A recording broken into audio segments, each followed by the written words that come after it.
Saturday activities, including a little birthday party footage.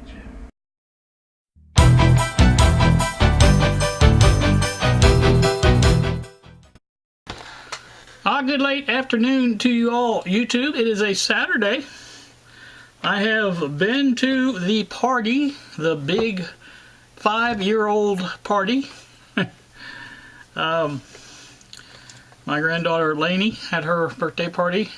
Her actual birthday is Monday. Like I say, she will be 5. It was alright. It was very hot. I know at least 90 out there. We tried to find a shady spot as best as possible, and it wasn't running too bad. I had my hat on this time. I didn't want another episode like the rummage sale, so I had that going on. I'm going to insert just a short little clip of the kids trying to get the candy out of the piñata. This is not one you beat with a stick, but one you pull the strings until it opens up. And so I think it's about 1.5 minutes, 2 minutes, something like that. But put that in right here. We're going to move on. So she had to get somebody to put it in her garage. So now there's a truck in the garage. There's a 4-wheeler she never drives. There's Tasha Casey's lawnmower and weed eater and tiller and all that. So there's hardly room for one car, let alone 2. Anyway, so the other day she asked David for a bank that's shaped like a car, the NASCAR. Let Carlin do one, guys. And she wanted it back. Sissy, get in there, pull string. She was all in a tizzy, just like it was the She was talking about how she's been asking for it back. No, not yet. Here's what she says happened. Sissy, move out of the way. So they praised taxes, right? Stay over When there. they You'll did get a that, full they did another. it all It's in gonna one be day. And she Come said out. that there was a closet that didn't even out that way. And the truck was in that closet. And that David's puppet, and he put it up in his attic. wait. It was wrong. Hey, But now that you she pull. has to have David move his car out of the way to get the attic door down. And David's like, what? Lainee, you pull on the rest I of know them. what she's talking about. Pull them all down. Pull them all. There you go.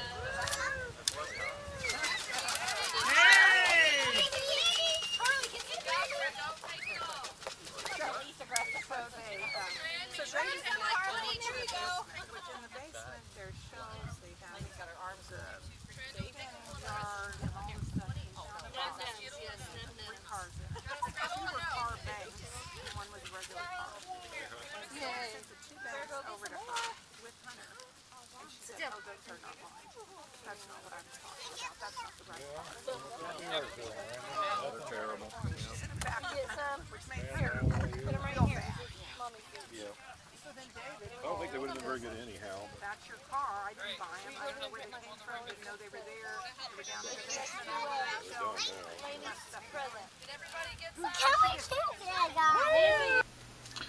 So now that you have seen the big action adventure film, I did that with my phone. That's the only thing I had with me.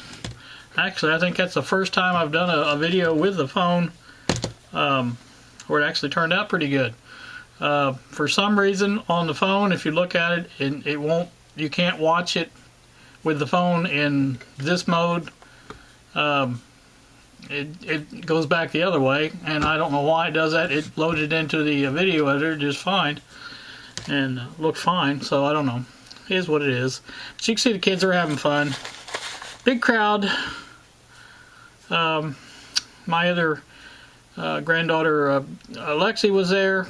Had the new baby Kennedy Elizabeth was there. Her I started to say her husband, but her boyfriend was there as well.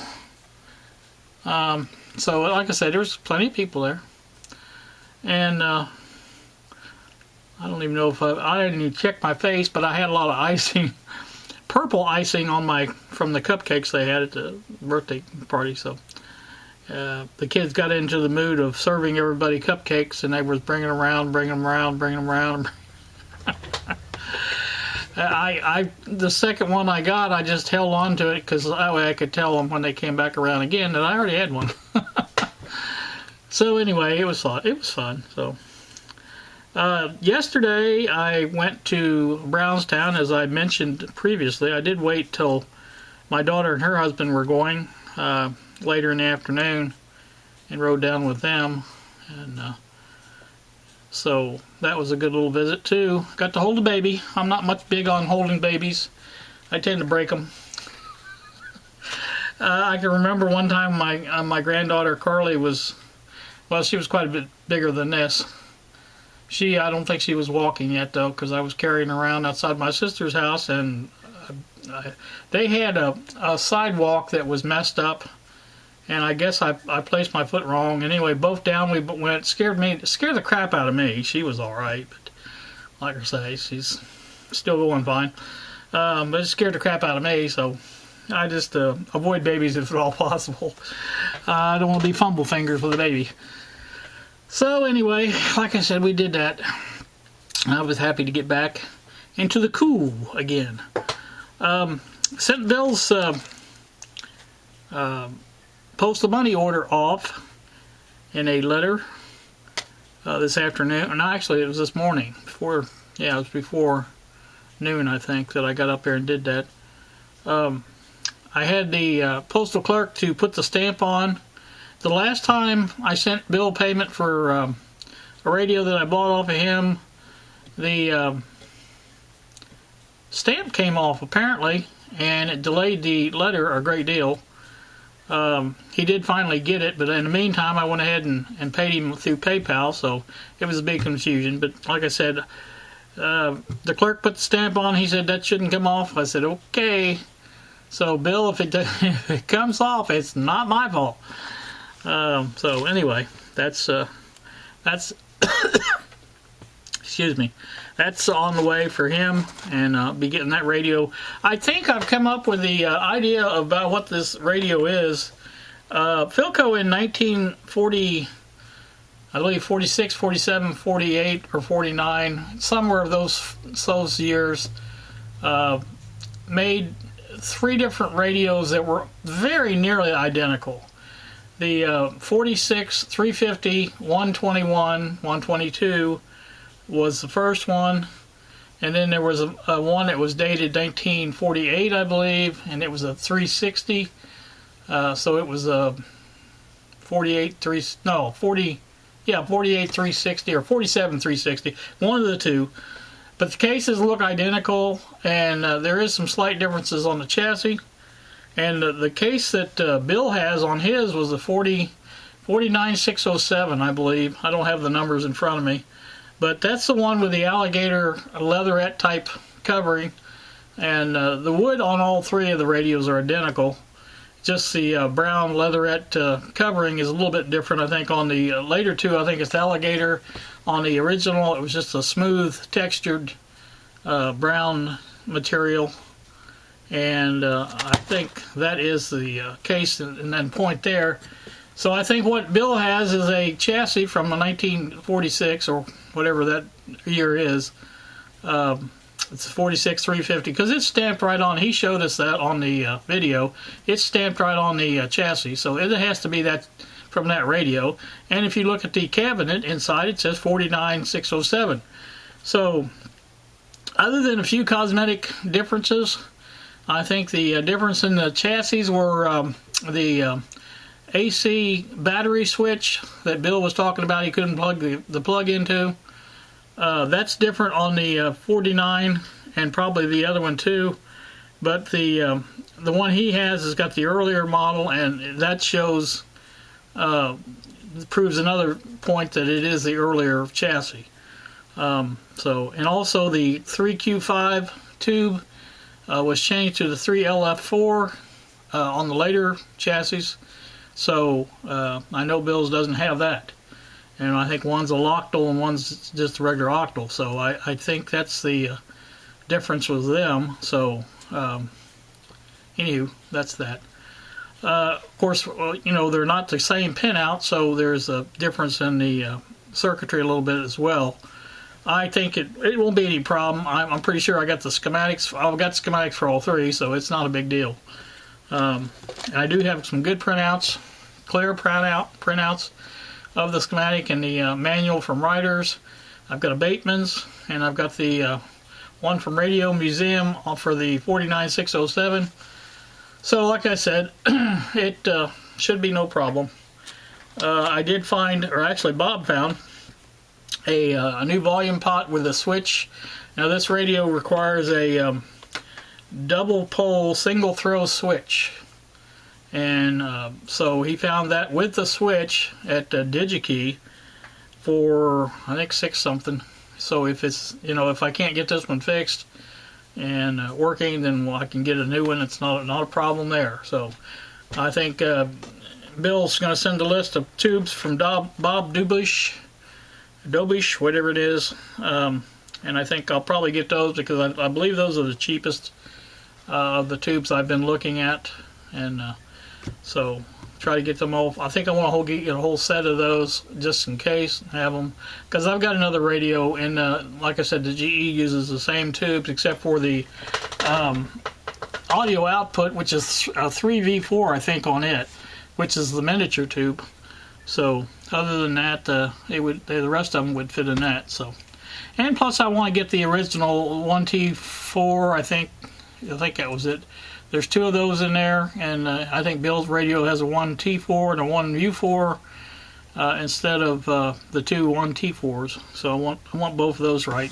I know they probably work, but I'd like to have the original tubes in it. So gonna do that.